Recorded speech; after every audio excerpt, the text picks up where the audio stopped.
ಓಂ ಶಾಂತಿ. ಇಂದಿನ ದಿನಾಂಕ 19/12/2025. ಪ್ರಾರ್ಥ ಮುರಳಿ ಬಾಪ್ತಾದ ಮಧುಬನ. ಮಧುರ ಮಕ್ಕಳೇ, ಈಗ ಮನೆಗೆ ಹೋಗಬೇಕಾಗಿದೆ. ಆದ್ದರಿಂದ ದೇಹಿ ಅಭಿಮಾನಿಯಾಗಿ ಒಬ್ಬ ತಂದೆಯನ್ನು ನೆನಪು ಮಾಡಿ, ಆಗ ಅಂತಿಮ ಗತಿ ಸೋಗತಿ ಆಗುವುದು. ಪ್ರಶ್ನೆ: ವಂಡರ್ಫುಲ್ ತಂದೆಯು ನಿಮಗೆ ಯಾವ ಒಂದು ವಂಡರ್ಫುಲ್ ರಹಸ್ಯವನ್ನು ತಿಳಿಸಿದ್ದಾರೆ? ಉತ್ತರ: ತಂದೆಯು ತಿಳಿಸುತ್ತಾರೆ, ಮಕ್ಕಳೇ, ಈ ಅನಾದಿ ಅವಿನಾಶಿ ನಾಟಕವು ಮಾಡಲ್ಪಟ್ಟಿದೆ. ಇದರಲ್ಲಿ ಪ್ರತಿಯೊಬ್ಬರ ಪಾತ್ರವು ನಿಗದಿಯಾಗಿದೆ. ಏನೇ ಆದರೂ ಸಹ ಇದು ಹೊಸದೇನಲ್ಲ. ಮಕ್ಕಳೇ, ಇದರಲ್ಲಿ ನನ್ನದು ಸಹ ಯಾವುದೇ ಹೆಗ್ಗಳಿಕೆ ಇಲ್ಲ. ನಾನೂ ಸಹ ಡ್ರಾಮಾದ ಬಂಧನದಲ್ಲಿ ಬಂಧಿತನಾಗಿದ್ದೇನೆ. ಈ ಅದ್ಭುತ ರಹಸ್ಯವನ್ನು ತಿಳಿಸಿ ತಂದೆಯು ಹೇಗೆ ತನ್ನ ಪಾತ್ರದ ಮಹತ್ವಿಕೆಯನ್ನು ಕಡಿಮೆ ಮಾಡಿಕೊಂಡಿದ್ದಾರೆ. ಗೀತೆ: ಕೊನೆಗೂ ಆ ದಿನ ಬಂದಿತು. ಓಂ ಶಾಂತಿ.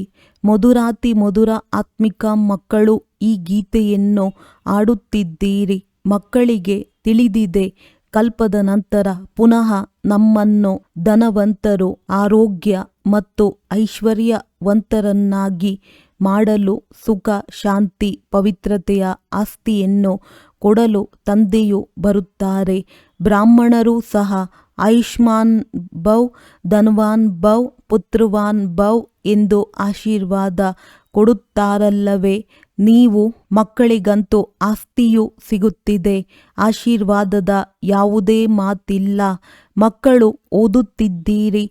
ನಿಮಗೆ ತಿಳಿದಿದೆ, 5000 ವರ್ಷಗಳ ಮೊದಲೂ ಸಹ ತಂದೆಯು ಬಂದು ನಮಗೆ ಮನುಷ್ಯರಿಂದ ದೇವತೆ, ನರನಿಂದ ನಾರಾಯಣರಾಗುವ ಶಿಕ್ಷಣ ಕೊಟ್ಟಿದ್ದರು. ಯಾವ ಮಕ್ಕಳು ಓದುವರೋ ಅವರಿಗೆ ನಾವು ಏನನ್ನು ಓದುತ್ತಿದ್ದೇವೆ, ಓದಿಸುವವರು ಯಾರಾಗಿದ್ದಾರೆ ಎಂಬುದು ಅರ್ಥವಾಗಿದೆ. ಅದರಲ್ಲಿಯೂ ನಂಬರ್ವಾರ್ ಪುರುಷಾರ್ಥದನುಸಾರ ತಿಳಿದುಕೊಂಡಿದ್ದಾರೆ. ಇದನ್ನಂತೂ ಖಂಡಿತ ಹೇಳುತ್ತಾರೆ. ನಾವು ಮಕ್ಕಳಿಗೆ ತಿಳಿದಿದೆ, ಈ ರಾಜಧಾನಿಯು ಸ್ಥಾಪನೆಯಾಗುತ್ತಿದೆ ಅಥವಾ ದೈವಿ ರಾಜಧಾನಿಯು ಸ್ಥಾಪನೆಯಾಗುತ್ತಿದೆ. ಮೊದಲು ಶೂದ್ರರಾಗಿದ್ದೀರಿ, ನಂತರ ಬ್ರಾಹ್ಮಣರಾದಿರಿ. ಈಗ ಮತ್ತೆ ದೇವತೆಗಳಾಗಬೇಕಾಗಿದೆ. ಪ್ರಪಂಚದಲ್ಲಿ ಯಾರಿಗೂ ಸಹ ನಾವೀಗ ಶೂದ್ರ ವರ್ಣದವರಾಗಿದ್ದೇವೆಂಬುದು ತಿಳಿದಿಲ್ಲ. ನೀವು ಮಕ್ಕಳು ತಿಳಿದುಕೊಳ್ಳುತ್ತೀರಿ. ಇದಂತೂ ಸತ್ಯ ಮಾತಾಗಿದೆ. ತಂದೆಯು ಸತ್ಯವನ್ನು ತಿಳಿಸಿ ಸತ್ಯಖಂಡದ ಸ್ಥಾಪನೆ ಮಾಡುತ್ತಿದ್ದಾರೆ. ಸತ್ಯಯುಗದಲ್ಲಿ ಸುಳ್ಳು, ಪಾಪ ಇತ್ಯಾದಿಗಳೇನೂ ಇರುವುದಿಲ್ಲ. ಕಲಿಯುಗದಲ್ಲಿಯೇ ಅಜಾಮಿಳರು ಪಾಪಾತ್ಮರಾಗುತ್ತಾರೆ. ಈ ಸಮಯದಲ್ಲಿ ಸಂಪೂರ್ಣ ರೌರವ ನರಕವಾಗಿದೆ. ದಿನ ಪ್ರತಿದಿನ ಇನ್ನೂ ರೌರವ ನರಕವು ಕಾಣುತ್ತಾ ಹೋಗುವುದು. ಮನುಷ್ಯರು ಇಂತಿಂತಹ ಕರ್ತವ್ಯಗಳನ್ನು ಮಾಡುತ್ತಿರುತ್ತಾರೆ. ಅದರಿಂದ ಅರ್ಥವಾಗುತ್ತದೆ, ಪ್ರಪಂಚವು ಇನ್ನೂ ತಮೋಪ್ರಧಾನವಾಗುತ್ತಾ ಹೋಗುತ್ತಿದೆ. ಇದರಲ್ಲಿಯೂ ಕಾಮ ಮಹಾಶತ್ರುವಾಗಿದೆ. ಕೆಲವರೇ ವಿರಳ ಪವಿತ್ರ ಶುದ್ಧವಾಗಿರುತ್ತಾರೆ.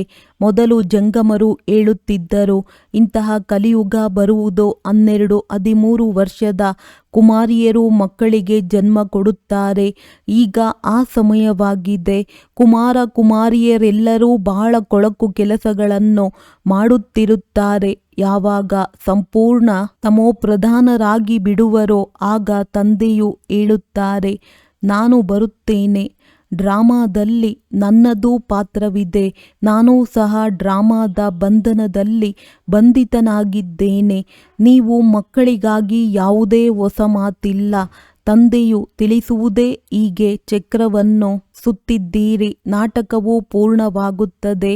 ಈಗ ತಂದೆಯನ್ನು ನೆನಪು ಮಾಡಿ, ಆಗ ನೀವು ಸತೋಪ್ರಧಾನರಾಗಿ ಸತೋಪ್ರಧಾನ ಪ್ರಪಂಚದ ಮಾಲೀಕರಾಗಿ ಬಿಡುತ್ತೀರಿ. ತಂದೆಯು ಎಷ್ಟು ಸಾಧಾರಣ ರೀತಿಯಿಂದ ತಿಳಿಸುತ್ತಾರೆ. ತಂದೆಯು ತಮ್ಮ ಪಾತ್ರಕ್ಕೆ ಅಷ್ಟೊಂದು ಮಹತ್ವಿಕೆ ಕೊಡುವುದಿಲ್ಲ. ಹೇಳುತ್ತಾರೆ, ಇದಂತೂ ನನ್ನ ಪಾತ್ರವಾಗಿದೆ, ಹೊಸ ಮಾತಿಲ್ಲ. ಪ್ರತಿ 5000 ವರ್ಷಗಳ ನಂತರ ನಾನು ಬರಬೇಕಾಗುತ್ತದೆ. ಡ್ರಾಮಾದಲ್ಲಿ ನಾನು ಬಂಧಿತನಾಗಿದ್ದೇನೆ. ಬಂದು ನೀವು ಮಕ್ಕಳಿಗೆ ಬಹಳ ಸಹಜ ನೆನಪಿನ ಯಾತ್ರೆಯನ್ನು ತಿಳಿಸುತ್ತೇನೆ. ಅಂತುಮತಿ ಸೋಗತಿ ಅದು ಈ ಸಮಯಕ್ಕಾಗಿಯೇ ಹೇಳಲಾಗುತ್ತದೆ. ಇದು ಅಂತ್ಯಕಾಲವಲ್ಲವೇ? ತಂದೆಯು ಯುಕ್ತಿಯನ್ನು ತಿಳಿಸುತ್ತಾರೆ. ನನ್ನೊಬ್ಬನನ್ನೇ ನೆನಪು ಮಾಡಿದರೆ ಸತೋಪ್ರಧಾನರಾಗಿ ಬಿಡುತ್ತೀರಿ. ಮಕ್ಕಳೂ ಸಹ ತಿಳಿದುಕೊಂಡಿದ್ದೀರಿ. ನಾವು ಹೊಸ ಪ್ರಪಂಚದ ಮಾಲೀಕರಾಗುತ್ತೇವೆ. ತಂದೆಯು ಪದೇ ಪದೇ ಹೇಳುತ್ತಾರೆ, ನಥಿಂಗ್ ನ್ಯೂ. ಒಬ್ಬ ಜೀನ್ನ ಕಥೆಯನ್ನು ಹೇಳುತ್ತಾರಲ್ಲವೇ, ನನಗೆ ಕೆಲಸ ಕೊಡಿ, ಇಲ್ಲದಿದ್ದರೆ ನಿಮ್ಮನ್ನೇ ತಿಂದು ಬಿಡುವೆನೆಂದು ಜಿನ್ನನು ಹೇಳಿದನು. ಅದಕ್ಕೆ ಏಣಿಯನ್ನು ಹತ್ತು ಮತ್ತು ಇಳಿ ಎಂದು ಕೆಲಸ ಕೊಡಲಾಯಿತು. ತಂದೆಯೂ ಸಹ ಹೇಳುತ್ತಾರೆ, ಈ ಆಟವು ಕೂಡ ಇಳಿಯುವ ಮತ್ತು ಹತ್ತುವುದಾಗಿದೆ. ಪತಿತರಿಂದ ಪಾವನ, ಪಾವನರಿಂದ ಪತಿತರಾಗಬೇಕಾಗಿದೆ. ಇದೇನು ಕಷ್ಟದ ಮಾತಿಲ್ಲ, ಬಹಳ ಸಹಜ ಮಾತಾಗಿದೆ. ಆದರೆ ಯಾವ ಯುದ್ಧವಾಗಿದೆ ಎಂಬುದನ್ನು ತಿಳಿದುಕೊಳ್ಳದ ಕಾರಣ ಶಾಸ್ತ್ರಗಳಲ್ಲಿ ಯುದ್ಧದ ಮಾತನ್ನು ಬರೆದು ಬಿಟ್ಟಿದ್ದಾರೆ. ವಾಸ್ತವದಲ್ಲಿ ಮಾಯಾ ರಾವಣನ ಮೇಲೆ ಜಯ ಗಳಿಸುವುದೇ ಬಹಳ ದೊಡ್ಡ ಯುದ್ಧವಾಗಿದೆ. ಮಕ್ಕಳು ನೋಡುತ್ತೀರಿ, ನಾವು ಪದೇ ಪದೇ ತಂದೆಯನ್ನು ನೆನಪು ಮಾಡುತ್ತೇವೆ. ಮತ್ತೆ ನೆನಪು ತುಂಡಾಗುತ್ತದೆ. ಮಾಯೆಯು ದೀಪವನ್ನೇ ನಂದಿಸಿ ಬಿಡುತ್ತದೆ. ಇದರ ಮೇಲೆ ಗುಲಾಬ್ ಕಾವಲಿಯ ಕಥೆಯೂ ಇದೆ. ಮಕ್ಕಳು ಜಯಗಳಿಸುತ್ತೀರಿ, ಬಹಳ ಚೆನ್ನಾಗಿ ನಡೆಯುತ್ತಾರೆ. ಮತ್ತೆ ಮಾಯೆಯು ಬಂದು ದೀಪವನ್ನು ಆರಿಸಿ ಬಿಡುತ್ತದೆ. ಬಾಬಾ, ಮಾಯೆಯ ಬಿರುಗಾಳಿಗಳು ಬಹಳ ಬರುತ್ತವೆ ಎಂದು ಮಕ್ಕಳು ಸಹ ಹೇಳುತ್ತಾರೆ. ಅನೇಕ ಪ್ರಕಾರದ ಬಿರುಗಾಳಿಗಳು ಮಕ್ಕಳ ಬಳಿ ಬರುತ್ತವೆ. ಕೆಲವೊಮ್ಮೆ ಬಿರುಗಾಳಿಯು ಇಷ್ಟು ಜೋರಾಗಿ ಬರುತ್ತದೆ, ಅದರಿಂದ 8-10 ವರ್ಷಗಳಿಂದಿರುವ ಹಳೆಯ ಒಳ್ಳೊಳ್ಳೆಯ ವೃಕ್ಷಗಳೂ ಸಹ ಬಿದ್ದು ಹೋಗುತ್ತವೆ. ಮಕ್ಕಳಿಗೆ ಗೊತ್ತಿದೆ, ವರ್ಣನೆಯನ್ನು ಮಾಡುತ್ತಾರೆ. ಒಳ್ಳೊಳ್ಳೆಯ ಮಾಲೆಯ ಮಣಿಗಳಾಗಿದ್ದರು, ಆದರೆ ಇಂದು ಅವರು ಇಲ್ಲ. ಇದೂ ಸಹ ಒಂದು ಉದಾಹರಣೆ ಇದೆ. ಗಜವನ್ನು ಗ್ರಾಹವು ತಿಂದಿತು. ಇದು ಮಾಯೆಯ ಬಿರುಗಾಳಿಯಾಗಿದೆ. ತಂದೆಯು ಹೇಳುತ್ತಾರೆ, ಮಕ್ಕಳೇ, ಈ ಪಂಚವಿಕಾರಗಳಿಂದ ತಮ್ಮನ್ನು ಸಂಭಾಲನೆ ಮಾಡಿಕೊಳ್ಳುತ್ತಾ ಇರಿ. ನೆನಪಿನಲ್ಲಿದ್ದಾಗ ಶಕ್ತಿಶಾಲಿಗಳಾಗಿ ಬಿಡುತ್ತೀರಿ. ಆತ್ಮ ಅಭಿಮಾನಿಯಾಗಿ ತಂದೆಯ ಈ ಶಿಕ್ಷಣವು ಒಂದೇ ಬಾರಿ ಸಿಗುತ್ತದೆ. ನೀವು ಆತ್ಮ ಅಭಿಮಾನಿಯಾಗಿ ಎಂಬ ಮಾತನ್ನು ಎಂದು ಯಾರೂ ಹೇಳುವುದಿಲ್ಲ. ಸತ್ಯಯುಗದಲ್ಲಿಯೂ ಸಹ ಈ ರೀತಿ ಹೇಳುವುದಿಲ್ಲ. ನಾಮ, ರೂಪ, ದೇಶ, ಕಾಲ ಎಲ್ಲವೂ ನೆನಪಿರುತ್ತದೆ. ಈ ಸಮಯದಲ್ಲಿ ನಿಮಗೆ ತಿಳಿಸುತ್ತೇನೆ, ಈಗ ಹಿಂತಿರುಗಿ ಮನೆಗೆ ಹೋಗಬೇಕಾಗಿದೆ. ನೀವು ಮೊದಲು ಸತೋ ಪ್ರಧಾನರಾಗಿದ್ದೀರಿ. ಸತೋ, ರಜೋ, ತಮೋದಲ್ಲಿ ನೀವು 84 ಜನ್ಮಗಳನ್ನು ತೆಗೆದುಕೊಂಡಿರಿ. ಅದರಲ್ಲಿಯೂ ಮೊಟ್ಟ ಮೊದಲಿಗರು ಈ ಬ್ರಹ್ಮನಾಗಿದ್ದಾರೆ. ಅನ್ಯರದ್ದು 83 ಜನ್ಮಗಳು ಇರಬಹುದು, ಆದರೆ ಈ ಬ್ರಹ್ಮರವರದ್ದು ಪೂರ್ಣ 84 ಜನ್ಮಗಳಿವೆ. ಇವರು ಮೊಟ್ಟ ಮೊದಲು ಶ್ರೀ ನಾರಾಯಣನಾಗಿದ್ದರು. ಇವರಿಗಾಗಿ ಹೇಳುತ್ತಾರೆಂದರೆ ಅರ್ಥ ಅದು ಎಲ್ಲರಿಗಾಗಿ ಎಂದು ಅರ್ಥವಾಗುತ್ತದೆ. ಅನೇಕ ಜನ್ಮಗಳ ಅಂತಿಮದಲ್ಲಿ ಜ್ಞಾನವನ್ನು ಪಡೆದುಕೊಂಡು ಮತ್ತೆ ಅವರು ನಾರಾಯಣನಾಗುತ್ತಾರೆ. ವೃಕ್ಷದಲ್ಲಿಯೂ ಸಹ ತೋರಿಸಿದ್ದಾರಲ್ಲವೇ, ಇಲ್ಲಿ ಶ್ರೀನಾರಾಯಣ ಮತ್ತು ಕೊನೆಯಲ್ಲಿ ಬ್ರಹ್ಮನು ನಿಂತಿದ್ದಾರೆ. ಕೆಳಗೆ ರಾಜಯೋಗವನ್ನು ಕಲಿಯುತ್ತಿದ್ದಾರೆ. ಪ್ರಜಾಪಿತನಿಗೆಂದು ಪರಮಪಿತನೆಂದು ಹೇಳುವುದಿಲ್ಲ. ಪರಮಪಿತನೆಂದು ಒಬ್ಬರಿಗೆ ಹೇಳಲಾಗುತ್ತದೆ. ಈ ಬ್ರಹ್ಮರವರಿಗೆ ಪ್ರಜಾಪಿತನೆಂದು ಕರೆಯಲಾಗುತ್ತದೆ. ಇವರು ದೇಹಧಾರಿ, ಅವರು ವಿದೇಹಿ, ವಿಚಿತ್ರ ತಂದೆಯಾಗಿದ್ದಾರೆ. ಲೌಕಿಕ ತಂದೆಗೆ ಪಿತನೆಂದು ಹೇಳುತ್ತಾರೆ. ಈ ಬ್ರಹ್ಮರವರಿಗೂ ಪ್ರಜಾಪಿತನೆಂದು ಹೇಳುತ್ತಾರೆ. ಆ ಪರಮಪಿತನಂತೂ ಪರಮಧಾಮದಲ್ಲಿರುತ್ತಾರೆ. ಪ್ರಜಾಪಿತ ಬ್ರಹ್ಮನು ಪರಂಧಾಮದಲ್ಲಿ ಇದ್ದರೆಂದು ಹೇಳುವುದಿಲ್ಲ. ಅವರಂತೂ ಇಲ್ಲಿ ಸಾಕಾರಿ ಪ್ರಪಂಚದಲ್ಲಿದ್ದಾರೆ. ಪ್ರಜೆಗಳು ಸ್ಥೂಲ ವತನದಲ್ಲಿಯೇ ಇದ್ದಾರೆ ಅಂದಾಗ ಬ್ರಹ್ಮನೂ ಸಹ ಇದೇ ಪ್ರಪಂಚದಲ್ಲಿರಬೇಕಾಗಿದೆ. ಪ್ರಜಾಪಿತನಿಗೆ ಭಗವಂತನೆಂದು ಹೇಳುವುದಿಲ್ಲ. ಭಗವಂತನಿಗೆ ಯಾವುದೇ ಶರೀರದ ಹೆಸರಿಲ್ಲ.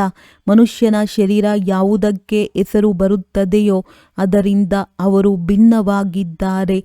ಆತ್ಮರು ಪರಂಧಾಮದಲ್ಲಿರುತ್ತೀರಿ, ಆಗ ಸ್ಥೂಲ ನಾಮರೂಪದಿಂದ ಭಿನ್ನವಾಗಿರುತ್ತೀರಿ. ಆದರೆ ಆತ್ಮವಂತೂ ಇದೆಯಲ್ಲವೇ? ಸಾಧು ಸಂತ ಮೊದಲಾದವರು ಏನನ್ನೂ ತಿಳಿದುಕೊಂಡಿಲ್ಲ. ಅವರು ಕೇವಲ ಮನೆಮಠವನ್ನು ಬಿಟ್ಟು ಹೋಗಿದ್ದಾರೆ. ಬಾಕಿ ಪ್ರಪಂಚದ ವಿಕಾರಗಳಿಗೆ ಅನುಭವಿಯಾಗಿರುತ್ತಾರಲ್ಲವೇ? ಆದರೆ ಚಿಕ್ಕ ಮಕ್ಕಳಿಗೆ ಏನೂ ಅರ್ಥವಾಗುವುದಿಲ್ಲ. ಆದ್ದರಿಂದ ಅವರನ್ನು ಮಹಾತ್ಮರೆಂದು ಹೇಳಲಾಗುತ್ತದೆ. 5 ವಿಕಾರಗಳ ಬಗ್ಗೆ ಅವರಿಗೆ ಗೊತ್ತಿರುವುದೇ ಇಲ್ಲ. ಚಿಕ್ಕ ಮಕ್ಕಳಿಗೆ ಪವಿತ್ರರೆಂದು ಹೇಳಲಾಗುತ್ತದೆ. ಈ ಸಮಯದಲ್ಲಂತೂ ಯಾರೂ ಪವಿತ್ರ ಆತ್ಮರಾಗಿರಲು ಸಾಧ್ಯವಿಲ್ಲ. ಚಿಕ್ಕವರಿಂದ ದೊಡ್ಡವರಾದರೆಂದರೂ ಸಹ ಪತಿತರೆಂದೇ ಹೇಳುತ್ತಾರಲ್ಲವೇ? ತಂದೆಯು ತಿಳಿಸುತ್ತಾರೆ, ಎಲ್ಲರ ಭಿನ್ನ ಭಿನ್ನ ಪಾತ್ರವು ಈ ಡ್ರಾಮಾದಲ್ಲಿ ನಿಗದಿಯಾಗಿದೆ. ಈ ಚಕ್ರದಲ್ಲಿ ಎಷ್ಟೊಂದು ಶರೀರಗಳನ್ನು ಪಡೆಯುತ್ತಾರೆ, ಎಷ್ಟೊಂದು ಕರ್ಮ ಮಾಡುತ್ತಾರೆ. ಅದೆಲ್ಲವೂ ಮತ್ತೆ ಪುನರಾವರ್ತನೆಯಾಗಬೇಕಾಗಿದೆ. ಮೊಟ್ಟ ಮೊದಲು ಆತ್ಮವನ್ನು ಅರಿಯಬೇಕಾಗಿದೆ. ಇಷ್ಟು ಚಿಕ್ಕ ಬಿಂದುವಿನಲ್ಲಿ 84 ಜನ್ಮಗಳ ಅವಿನಾಶಿ ಪಾತ್ರವು ತುಂಬಲ್ಪಟ್ಟಿದೆ. ಇದೇ ಎಲ್ಲದಕ್ಕಿಂತ ಅದ್ಭುತ ಮಾತಾಗಿದೆ. ಆತ್ಮವೂ ಸಹ ಅವಿನಾಶಿಯಾಗಿದೆ. ನಾಟಕವು ಅವಿನಾಶಿಯಾಗಿದೆ. ಮಾಡಲ್ಪಟ್ಟಿದೆ. ಇದು ಯಾವಾಗಿನಿಂದ ಆರಂಭವಾಯಿತೆಂದು ಹೇಳುವುದಿಲ್ಲ. ಇದಕ್ಕೆ ಸೃಷ್ಟಿ ಎಂದು ಹೇಳುತ್ತಾರಲ್ಲವೇ? ಆತ್ಮವು ಹೇಗಿದೆ? ಈ ಡ್ರಾಮಾ ಹೇಗೆ ಮಾಡಲ್ಪಟ್ಟಿದೆ? ಇದರಲ್ಲಿ ಯಾರೇನೂ ಮಾಡಲು ಸಾಧ್ಯವಿಲ್ಲ. ಹೇಗೆ ಸಮುದ್ರ ಅಥವಾ ಆಕಾಶದ ಅಂತ್ಯವನ್ನು ತೆಗೆಯಲು ಸಾಧ್ಯವಿಲ್ಲವೋ ಹಾಗೆಯೇ ಇದು ಅವಿನಾಶಿ ನಾಟಕವಾಗಿದೆ. ಎಷ್ಟು ಅದ್ಭುತವೆನಿಸುತ್ತದೆ! ಹೇಗೆ ತಂದೆಯು ಅದ್ಭುತವೋ ಅದೇ ರೀತಿ ಜ್ಞಾನವೂ ಸಹ ವಂಡರ್ಫುಲ್ ಆಗಿದೆ. ಇದನ್ನು ಎಂದೂ ಯಾರೂ ಹೇಳಲು ಸಾಧ್ಯವಿಲ್ಲ. ಇಷ್ಟೊಂದು ಮಂದಿ ಪಾತ್ರಧಾರಿಗಳು ಪಾತ್ರವನ್ನಭಿನಯಿಸುತ್ತಲೇ ಬರುತ್ತಾರೆ. ನಾಟಕವು ಯಾವಾಗ ಆಯಿತು ಎಂಬ ಪ್ರಶ್ನೆ ಹೇಳಲು ಸಾಧ್ಯತೆ ಇಲ್ಲ. ಭಗವಂತನಿಗೆ ಏನಾಗಿತ್ತು? ಈ ಸುಖ ದುಃಖದ ಪ್ರಪಂಚವನ್ನು ರಚಿಸಿದರೆಂದು ಅನೇಕರು ಹೇಳುತ್ತಾರೆ. ಅರೆ, ಇದು ಅನಾದಿಯಾಗಿದೆ, ಪ್ರಳಯವಾಗುವುದಿಲ್ಲ, ಮಾಡಲ್ಪಟ್ಟಿದೆ. ಇದನ್ನು ಏಕೆ ರಚಿಸಿದರೆಂದು ಹೇಳಲು ಸಾಧ್ಯವಿಲ್ಲ. ನೀವು ಬುದ್ಧಿವಂತರಾದಾಗಲೇ ಆತ್ಮದ ಜ್ಞಾನವನ್ನು ತಂದೆಯು ತಿಳಿಸುತ್ತಾರೆ. ಇದರಿಂದ ನೀವು ದಿನ ಪ್ರತಿದಿನ ಉನ್ನತಿಯನ್ನು ಪಡೆಯುತ್ತಾ ಇರುತ್ತೀರಿ. ಮೊಟ್ಟ ಮೊದಲು ತಂದೆಯು ಸ್ವಲ್ಪವೇ ಅವು ಅದ್ಭುತ ಮಾತುಗಳಾಗಿದ್ದವು. ಜೊತೆಗೆ ಆಕರ್ಷಣೆಯೂ ಇತ್ತಲ್ಲವೇ? ಶಿವತಂದೆಯು ಎಲ್ಲರನ್ನೂ ಆಕರ್ಷಿಸಿದ್ದರು. ಭಕ್ತಿಯೆದ್ದು ಆಕರ್ಷಣೆ ಇತ್ತು. ಶಾಸ್ತ್ರಗಳಲ್ಲಿ ಕೃಷ್ಣನನ್ನು ಕಂಸಪುರಿಯಿಂದ ಬಿಡಿಸಿ ಕರೆದುಕೊಂಡು ಹೋದರೆಂದು ತೋರಿಸಿದ್ದಾರೆ. ನೀವೀಗ ತಿಳಿದುಕೊಂಡಿದ್ದೀರಿ, ಅಲ್ಲಿ ಕಂಸ ಮೊದಲಾದವರು ಇರುವುದೇ ಇಲ್ಲ. ಗೀತಾ, ಭಾಗವತ, ಮಹಾಭಾರತ ಇವೆಲ್ಲವುಗಳ ನಡುವೆ ಪರಸ್ಪರ ಸಂಬಂಧವಿದೆ. ವಾಸ್ತವದಲ್ಲಿ ಇವೇನೂ ಇಲ್ಲ. ದಶಹರ ಮೊದಲಾದವುವೆಲ್ಲವೂ ಪರಂಪರೆಯಿಂದ ನಡೆದು ಬರುತ್ತದೆ ಎಂದು ತಿಳಿಯುತ್ತಾರೆ. ಆದರೆ ರಾವಣ ಯಾರು ಎಂಬುದನ್ನು ಯಾರು ತಿಳಿದುಕೊಂಡಿಲ್ಲ. ಯಾರೆಲ್ಲ ದೇವಿ ದೇವತೆಗಳಾಗಿದ್ದರೋ ಅವರು ಕೆಳಗಿಳಿಯುತ್ತಾ ಪತಿತರಾಗಿ ಬಿಡುತ್ತಾರೆ. ಯಾರು ಹೆಚ್ಚು ಪತಿತರಾಗಿದ್ದಾರೆಯೋ ಅವರೇ ಹೆಚ್ಚು ಕೂಗುತ್ತಾರೆ, ಏ ಪತಿತ ಪಾವನ ಎಂದು ಕರೆಯುತ್ತಾರೆ. ಇವೆಲ್ಲ ಮಾತುಗಳನ್ನು ತಂದೆಯೇ ಕುಳಿತು ತಿಳಿಸುತ್ತಾರೆ. ಸೃಷ್ಟಿ ಚಕ್ರದ ಆದಿ ಮಧ್ಯ ಅಂತ್ಯವನ್ನು ಮತ್ಯಾರೂ ತಿಳಿದುಕೊಂಡಿಲ್ಲ.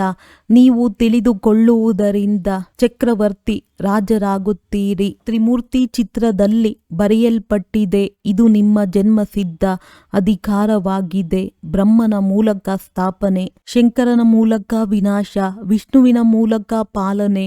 ವಿನಾಶವೂ ಸಹ ಖಂಡಿತ ಆಗಬೇಕಾಗಿದೆ. ಹೊಸ ಪ್ರಪಂಚದಲ್ಲಿ ಬಹಳ ಕಡಿಮೆ ಜನಸಂಖ್ಯೆ ಇರುತ್ತದೆ. ಈಗಂತೂ ಅನೇಕ ಧರ್ಮಗಳಿವೆ, ಒಂದು ಆದಿ ಸನಾತನ ಧರ್ಮವಿಲ್ಲವೆಂದು ತಿಳಿದುಕೊಳ್ಳುತ್ತಾರೆ. ಮತ್ತೆ ಅವಶ್ಯವಾಗಿ ಆ ಒಂದು ಧರ್ಮವು ಬೇಕಾಗಿದೆ. ಮಹಾಭಾರತವೂ ಸಹ ಗೀತೆಯೊಂದಿಗೆ ಸಂಬಂಧವನ್ನಿಡುತ್ತದೆ. ಈ ಚಕ್ರವು ಸುತ್ತುತ್ತಿರುತ್ತದೆ, ಒಂದು ಕ್ಷಣವೂ ನಿಂತು ಹೋಗಲು ಸಾಧ್ಯವಿಲ್ಲ. ಯಾವುದೇ ಹೊಸ ಮಾತಿಲ್ಲ. ಅನೇಕ ಬಾರಿ ರಾಜ್ಯಭಾಗ್ಯವನ್ನು ಪಡೆದಿದ್ದೀರಿ. ಯಾರ ಹೊಟ್ಟೆ ತುಂಬಿರುವುದೋ ಅವರು ಗಂಭೀರವಾಗಿರುತ್ತಾರೆ. ನೀವು ಆಂತರ್ಯದಲ್ಲಿ ತಿಳಿದುಕೊಳ್ಳುತ್ತೀರಿ, ನಾವು ಎಷ್ಟು ಬಾರಿ ರಾಜ್ಯಭಾಗ್ಯವನ್ನು ಪಡೆದಿದ್ದೆವು. ಇದು ನೆನ್ನೆಯದೇ ಮಾತಾಗಿದೆ. ನೆನ್ನೆಯ ದಿನ ನಾವು ದೇವಿ ದೇವತೆಗಳಾಗಿದ್ದೆವು, ಮತ್ತೆ ಚಕ್ರವನ್ನು ಸುತ್ತಿ ಇಂದು ಪತಿತರಾಗಿದ್ದೇವೆ. ಮತ್ತೆ ಈಗ ಯೋಗ ಬಲದಿಂದ ವಿಶ್ವದ ರಾಜ್ಯಭಾಗ್ಯವನ್ನು ಪಡೆಯುತ್ತೇವೆ. ತಂದೆಯು ತಿಳಿಸುತ್ತಾರೆ, ಕಲ್ಪ ಕಲ್ಪವೂ ನೀವೇ ರಾಜ್ಯಭಾಗ್ಯವನ್ನು ಪಡೆಯುತ್ತೀರಿ. ಸ್ವಲ್ಪವೂ ಅಂತರವಾಗಲು ಸಾಧ್ಯವಿಲ್ಲ. ರಾಜಧಾನಿಯಲ್ಲಿ ಕೆಲವರು ಕನಿಷ್ಠ, ಕೆಲವರು ಶ್ರೇಷ್ಠ ಪದವಿಯನ್ನು ಪಡೆಯುತ್ತಾರೆ. ಇದು ಪುರುಷಾರ್ಥದಿಂದಲೇ ಆಗುತ್ತದೆ. ನಿಮಗೆ ತಿಳಿದಿದೆ, ಮೊದಲು ನಾವು ಕೋತಿಗಿಂತಲೂ ಕೀಳಾಗಿದ್ದೆವು. ಈಗ ತಂದೆಯು ಮಂದಿರ ಯೋಗ್ಯರನ್ನಾಗಿ ಮಾಡುತ್ತಿದ್ದಾರೆ. ಯಾರು ಒಳ್ಳೊಳ್ಳೆಯ ಮಕ್ಕಳಿದ್ದಾರೆಯೋ ಅವರ ಆತ್ಮವು ಅನುಭೂತಿ ಮಾಡುತ್ತದೆ. ನಿಜವಾಗಿಯೂ ನಾವು ಯಾವುದೇ ಪ್ರಯೋಜನಕ್ಕಿರಲಿಲ್ಲ. ನಾವೀಗ ಶ್ರೇಷ್ಠರಾಗುತ್ತಿದ್ದೇವೆ. ಕಲ್ಪ ಕಲ್ಪವೂ ತಂದೆಯು ನಮ್ಮನ್ನು ಬೆಲೆಯುಳ್ಳವರನ್ನಾಗಿ ಮಾಡುತ್ತಾರೆ. ಕಲ್ಪದ ಹಿಂದಿನವರೇ ಈ ಮಾತುಗಳನ್ನು ಬಹಳ ಚೆನ್ನಾಗಿ ತಿಳಿದುಕೊಳ್ಳುತ್ತಾರೆ. ನೀವು ಸಹ ಪ್ರದರ್ಶನೆ ಇತ್ಯಾದಿಗಳನ್ನು ಮಾಡುತ್ತೀರಿ. ಹೊಸದೇನಿಲ್ಲ. ಇದರಿಂದಲೇ ಅಮರಪುರಿಯ ಸ್ಥಾಪನೆ ಮಾಡುತ್ತಿದ್ದೀರಿ. ಭಕ್ತಿ ಮಾರ್ಗದಲ್ಲಿ ದೇವಿಯರು ಮೊದಲಾದವರ ಎಷ್ಟೊಂದು ಮಂದಿರಗಳಿವೆ. ಇದೆಲ್ಲವೂ ಪೂಜಾರಿತನದ ಸಾಮಗ್ರಿಯಾಗಿದೆ. ಪೂಜ್ಯತನದ ಸಾಮಗ್ರಿಯೂ ಏನೂ ಇಲ್ಲ. ತಂದೆಯು ತಿಳಿಸುತ್ತಾರೆ, ನಾನು ನಿಮಗೆ ದಿನ ಪ್ರತಿದಿನ ಗುಹ್ಯ ವಿಚಾರಗಳನ್ನು ತಿಳಿಸುತ್ತಾ ಇರುತ್ತೇನೆ. ಮೊದಲಿನ ಅನೇಕ ವಿಚಾರಗಳು ನಿಮ್ಮ ಬಳಿ ಇವೆ. ಅದನ್ನೇನು ಮಾಡುವಿರಿ, ಹಾಗೆಯೇ ಉಳಿದಿರುತ್ತವೆ. ವರ್ತಮಾನದಲ್ಲಂತೂ ಬಾಪ್ತಾದ ಹೊಸ ಹೊಸ ಮಾತುಗಳನ್ನು ತಿಳಿಸುತ್ತಾ ಇರುತ್ತೇನೆ. ಆತ್ಮವು ಇಷ್ಟು ಸೂಕ್ಷ್ಮ ಬಿಂದುವಾಗಿದೆ. ಅದರಲ್ಲಿ ಎಷ್ಟು ದೊಡ್ಡ ಪಾತ್ರವು ತುಂಬಲ್ಪಟ್ಟಿದೆ. ಈ ವಿಚಾರವು ಮೊದಲಿನ ಕಾಪಿಗಳಲ್ಲಿ ಇರುವುದಿಲ್ಲ. ಮತ್ತೆ ಹಳೆಯ ವಿಚಾರಗಳನ್ನೇನು ಮಾಡುತ್ತೀರಿ, ಅಂತಿಮದ ಫಲಿತಾಂಶವೇ ತಿಳಿಸುತ್ತೇವೆ. ತಂದೆಯು ತಿಳಿಸುತ್ತಾರೆ, ಕಲ್ಪದ ಮೊದಲೂ ಸಹ ನಿಮಗೆ ಇದೇ ರೀತಿ ತಿಳಿಸಿದ್ದೆನು. ನಂಬರ್ ವಾರ್ ಓದುತ್ತಾ ಇರುತ್ತೀರಿ. ಯಾವುದಾದರೂ ಸಬ್ಜೆಕ್ಟ್ನಲ್ಲಿ ಮೇಲೆ ಕೆಳಗೆ ಆಗುತ್ತಿರುತ್ತೀರಿ. ವ್ಯಾಪಾರದಲ್ಲಿ ಗ್ರಹಚಾರ ಕುಳಿತುಕೊಳ್ಳುತ್ತದೆ. ಆದರೆ ಇದರಲ್ಲಿ ಹೃದಯಾಘಾತವಾಗಬಾರದು. ಮತ್ತೆ ಎದ್ದು ಪುರುಷಾರ್ಥ ಮಾಡಬೇಕಾಗಿದೆ. ಹೇಗೆ ಮನುಷ್ಯರು ದಿವಾಳಿಗಳಾದರೆ ಮತ್ತೆ ಉದ್ಯೋಗ ವ್ಯವಹಾರಗಳನ್ನು ಮಾಡಿ ಬಹಳ ಧನವಂತರಾಗಿ ಬಿಡುತ್ತಾರೆ, ಇಲ್ಲಿಯೂ ಸಹ ಯಾರಾದರೂ ವಿಕಾರದಲ್ಲಿ ಬಿದ್ದರೆ ತಂದೆಯು ತಿಳಿಸುತ್ತಾರೆ, ಮತ್ತೆ ಚೆನ್ನಾಗಿ ಪುರುಷಾರ್ಥ ಮಾಡಿ ಶ್ರೇಷ್ಠ ಪದವಿಯನ್ನು ಪಡೆಯಿರಿ. ಪುನಃ ಏರುವುದನ್ನು ಆರಂಭಿಸಬೇಕು. ಬಿದ್ದಿದ್ದೀರಿ, ಮತ್ತೆ ಎದ್ದೇಳಿ ಎಂದು ತಂದೆಯು ಹೇಳುತ್ತಾರೆ.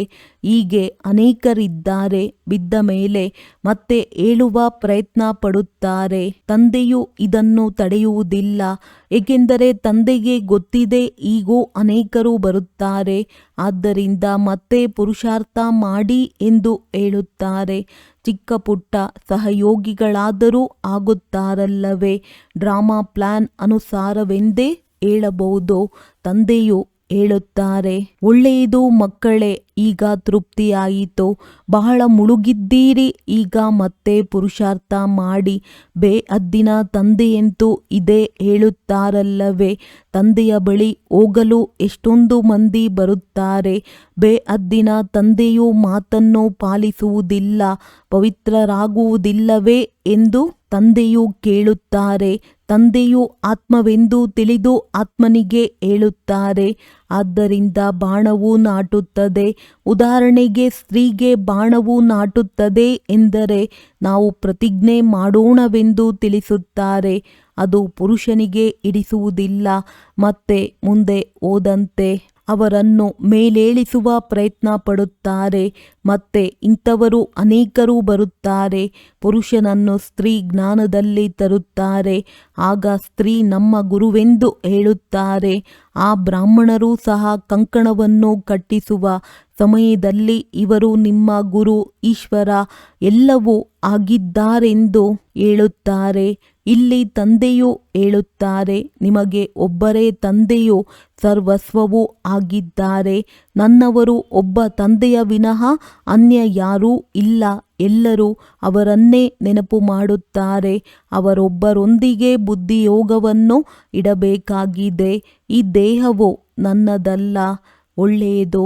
ಮಧುರಾತಿ ಮಧುರ ಅಗಲಿ ಹೋಗಿ ಮರಳಿ ಸಿಕ್ಕಿರುವ ಮಕ್ಕಳ ಪ್ರತಿ ಮಾತ್ಪಿತಾ ಬಾಪ್ತಾದಾರವರ ನೆನಪು, ಪ್ರೀತಿ ಹಾಗೂ ಸುಪ್ರಭಾತ. ಆತ್ಮಿಕ ಮಕ್ಕಳಿಗೆ ಆತ್ಮಿಕ ತಂದೆಯ ನಮಸ್ತೆ. ಧಾರಣೆಗಾಗಿ ಮುಖ್ಯ ಸಾರ. ಯಾವುದೇ ಗ್ರಹಚಾರವು ಬಂದರೆ ಹೃದಯ ವಿದೀರ್ಣರಾಗಿ ಕುಳಿತು ಬಿಡಬಾರದು. ಮತ್ತೆ ಪುರುಷಾರ್ಥ ಮಾಡಿ ತಂದೆಯ ನೆನಪಿನಲ್ಲಿದ್ದು ಶ್ರೇಷ್ಠ ಪದವಿಯನ್ನು ಪಡೆಯಬೇಕಾಗಿದೆ. ಸ್ವಯಂನ ಸ್ಥಿತಿಯ ನೆನಪಿನಿಂದ ಈ ರೀತಿ ಶಕ್ತಿಶಾಲಿ ಮಾಡಿಕೊಳ್ಳಬೇಕು. ಯಾವುದೇ ಮಾಯೆಯ ಬಿರುಗಾಳಿಯು ಯುದ್ಧ ಮಾಡಲು ಸಾಧ್ಯವಾಗಬಾರದು. ವಿಕಾರಗಳಿಂದ ತಮ್ಮನ್ನು ಸಂಭಾಲನೆ ಮಾಡಿಕೊಳ್ಳುತ್ತಿರಬೇಕು. ಸರ್ವಶಕ್ತಿಗಳ ಲೈಟ್ ಮುಖಾಂತರ ಆತ್ಮರಿಗೆ ಮಾರ್ಗ ತೋರಿಸುವಂತಹ ಚೈತನ್ಯ ಲೈಟ್ ಹೌಸ್ ಭವ. ನಾನು ಆತ್ಮ ವಿಶ್ವ ಕಲ್ಯಾಣದ ಸೇವೆಗಾಗಿ ಪರಮಧಾಮದಿಂದ ಅವತರಿತನಾಗಿದ್ದೇನೆ ಎಂದು ನೀವು ಸದಾ ಸ್ಮೃತಿಯಲ್ಲಿದ್ದಾಗ ನೀವು ಯಾವ ಸಂಕಲ್ಪ ಮಾಡುವಿರಿ, ಮಾತನಾಡುವಿರಿ, ಅದರಲ್ಲಿ ವಿಶ್ವ ಕಲ್ಯಾಣ ಸಮಾವೇಶವಾಗಿರುವುದು. ಮತ್ತು ಇದೇ ಸ್ಮೃತಿ ಲೈಟ್ ಹೌಸ್ನ ಕಾರ್ಯ ಮಾಡುವುದು. ಹೇಗೆ ಆ ಲೈಟ್ ಹೌಸ್ನಿಂದ ಒಂದೇ ಬಣ್ಣದ ಲೈಟ್ ಹೊರಬರುವುದೋ ಅದೇ ರೀತಿ ತಾವು ಚೈತನ್ಯ ಲೈಟ್ ಹೌಸ್ ಮುಖಾಂತರ ಸರ್ವಶಕ್ತಿಗಳ ಲೈಟ್ ಆತ್ಮರಿಗೆ ಪ್ರತಿ ಹೆಜ್ಜೆಯಲ್ಲಿ ಮಾರ್ಗ ತೋರಿಸುವಂತಹ ಕಾರ್ಯ ಮಾಡುತ್ತಿರುವುದು. ಸ್ಲೋಗನ್: ಸ್ನೇಹ ಮತ್ತು ಸಹಯೋಗದ ಜೊತೆ ಶಕ್ತಿರೂಪ ಆಗಿ ಆಗ ರಾಜಧಾನಿಯಲ್ಲಿ ಮುಂದಿನ ನಂಬರ್ ಸಿಕ್ಕಿಬಿಡುವುದು. ಅವ್ಯಕ್ತ ಸೂಚನೆ: ಈಗ ಸಂಪನ್ನ ಅಥವಾ ಕರ್ಮಾತೀತರಾಗುವುದರಲ್ಲಿ ತತ್ಪರರಾಗಿರಿ. ಹೇಗೆ ಕರ್ಮದಲ್ಲಿ ಬರುವುದು ಸ್ವಾಭಾವಿಕವಾಗಿದೆ, ಹಾಗೆಯೇ ಕರ್ಮಾತೀತರಾಗುವುದು ಸಹ ಸ್ವಾಭಾವಿಕವಾಗಲಿ. ಕರ್ಮವನ್ನು ಮಾಡಿರಿ ಮತ್ತು ನೆನಪಿನಲ್ಲಿಯೂ ಇರಿ. ಯಾರು ಸದಾ ಕರ್ಮಯೋಗಿಯ ಸ್ಥಿತಿಯಲ್ಲಿರುತ್ತಾರೆ ಅವರು ಸಹಜವೇ ಕರ್ಮಾತೀತರಾಗಬಹುದು. ಯಾವಾಗ ಬೇಕೋ ಕರ್ಮದಲ್ಲಿ ಬನ್ನಿ ಮತ್ತು ಯಾವಾಗ ಬೇಕೋ ಭಿನ್ನರಾಗಿ ಬಿಡಿ. ಇದು ಅಭ್ಯಾಸ. ಕರ್ಮದ ಮಧ್ಯದಲ್ಲಿ ಮಾಡುತ್ತೀರಿ. ಒಳ್ಳೆಯದು. ಓಂ ಶಾಂತಿ.